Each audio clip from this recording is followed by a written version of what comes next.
అందరికీ నమస్కారం. ఈ రోజు మనతో ఉన్నారు ప్రముఖ ఆధ్యాత్మికవేత్త టీకేవి రాఘవన్ గురువు గారు ఉన్నారు. మాట్లాడదాం. నమస్కారం గురువు గారు. నమస్కారం. గురువు గారు, గాయత్రి మంత్రం వెనుకున్న అంతరార్థం ఏంటి గురువు గారు? చాలా సంతోషం అమ్మా. గాయత్రి అన్నది ఛందస్సుకి పేరు. ఆ ఛందస్సు లోపల 24 అక్షరాలు ఉంటాయి. ఈ గాయత్రి, ఈ ఛందస్సు, ఇది ఏం జరిగింది, యజ్ఞాల్లో ఎలా వాడతారు, ఇదంతా కూడా 3 వేదాల్లో 4 వేదాల్లోనూ ఉంది.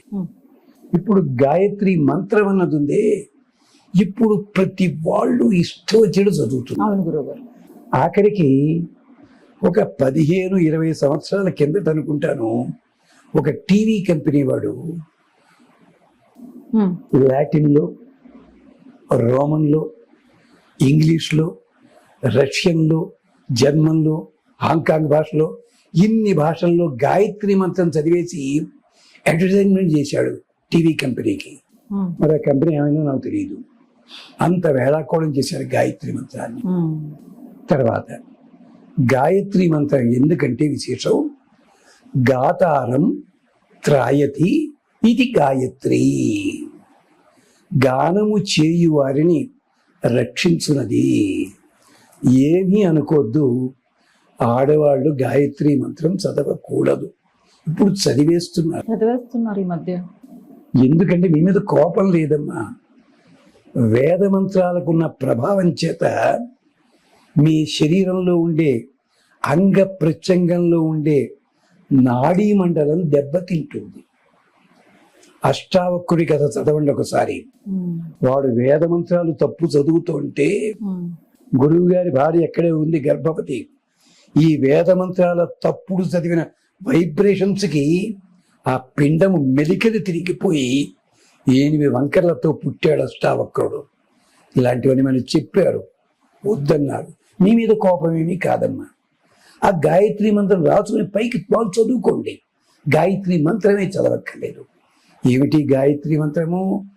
గాతారం త్రాయతి అంటే, మీకు ఏ దేవుడు కనిపించినా కనిపించకపోయినా, మీరు మొహం కడుక్కున్నా కడుక్కోకపోయినా, స్నానం చేసినా చెయ్యకపోయినా, మంచి బట్టలు వేసుకున్నా వేసుకోకపోయినా కనిపించే ఒకే ఒక్క దేవుడున్నాడు. ఎవరైనా సూర్య భగవానుడు. ఆయనకి సంబంధించిన మంత్రం ఇది. ఓం భూః, ఓం భువః, ఓం శువః, ఓం తత్సవితుః వరేణ్యం భర్గో దేవస్య ధీమహి ధియో యోనః ప్రచోదయాత్. ఇది గాయత్రి మంత్రం. దీని వెనకాల అంతరార్థం ఏమిటో తెలుసా? సూర్యుడు కేవలం వెలుతురు అంటున్నారు, కాదు, 3 లోకాలకి అది. ఓం భూః, భూమిని కాపాడుతున్నాడు ఆయనే. భువః, పైలోకము. శువః, మధ్యలోది. అంటే ఇహలోకము, ఆకాశము, మధ్యలో ఉండే అవకాశం ఉండే ఆకాశము, పైలోకము. ఈ 3 లోకాలకి ఒకేసారి వెలుగు ఇస్తున్నాడు ఆయన. ఓం భూః భువః శువః.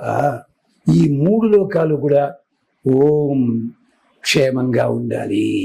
వాటికి నమస్కరిస్తున్నాము. ఓం భూర్భువః స్వః తత్ సవితుః వరేణ్యం. తత్ సవితుః, ఆయన సవిత. అంటే సవిత మీన్స్ సువతి ప్రేరయతి, ప్రేరకుడు ఆయన. సూర్యోదయం కాగానే మీరు ఎంత ఏసీ రూముల్లో పడుకున్నా తెల్లారి ఉంటుంది, లేస్తున్నారు మీరు. ఇలా తెలుస్తుంది. చెట్లలో నిద్రపోతున్నాయి పక్షులు, సూర్యోదయం కాగానే వెంటనే లేస్తున్నాయే. సూర్యుడిని చూడని వాడు ఎవడైనా ఉంటాడా? లేడు. తత్సవితుః వరేణ్యం భర్గః, ఆయన భర్గుడు అంటే భాగ్యం ప్రసాదించేవాడు మనకి. భర్గ, అందుకనే భార్గవ శబ్దం అంటే సూర్యుడి నుంచి.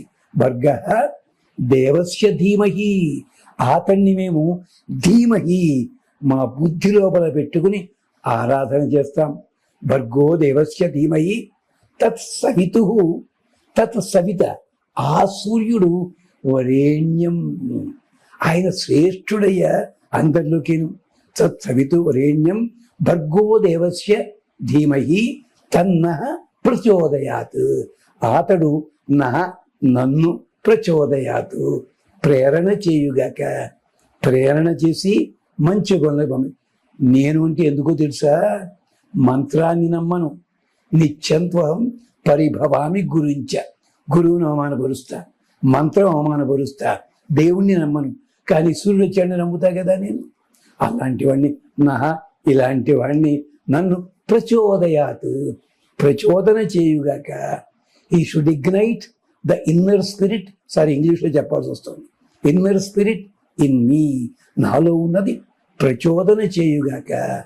ఆఖరికి జంతువులు కూడా పొద్దున్న గడ్డి మేయడానికి వెడతాయి కదా, వాడేమో కాపలా, వాడు రిస్ట్రా చూసి సాయంకాలం అయిందే అనుకుంటాడు వెర్రి కదా. కానీ జంతువులు ఏం చేస్తాయి తెలుసా? తలెత్తి ఇలా చూసి ఇలా బయలుదేరిపోతాయి. మరి వాటికి ఎవరు చెప్పాడండి వెళ్ళాలని?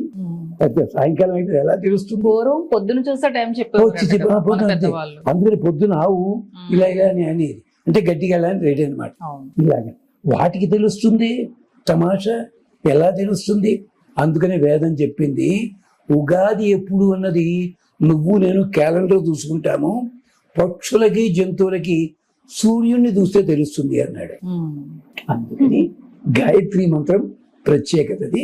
అంచేత ఓం భూర్భువస్వ తత్సవితుః వరేణ్యం భర్గో దేవస్య ధీమహి ధియో యోనః ప్రచోదయాత్. 24 అక్షరాలు మన శరీరంలో ఉండే 24 తత్వాలకి గుర్తు. 25, 26 వాడు భగవంతుడు. అందుకనే ఇంగ్లీష్లో అక్షరాలు 26 ఉన్నాయి. భగవంతుడి నెంబర్ 26. అందుకని చెప్పారు, ఒక ఆయన జోక్ తీశాడు పాపం. ఇది చదువుకోవచ్చు అమ్మ. ఆడవాళ్ళు అయితే మంత్రం మామూలుగా వాక్యంగా చదవండి, మగాళ్ళు అయితే గురువు నేర్పారు ఆ పద్ధతిలో చదువుకోవడం శ్రేయస్కరం. స్వస్తి.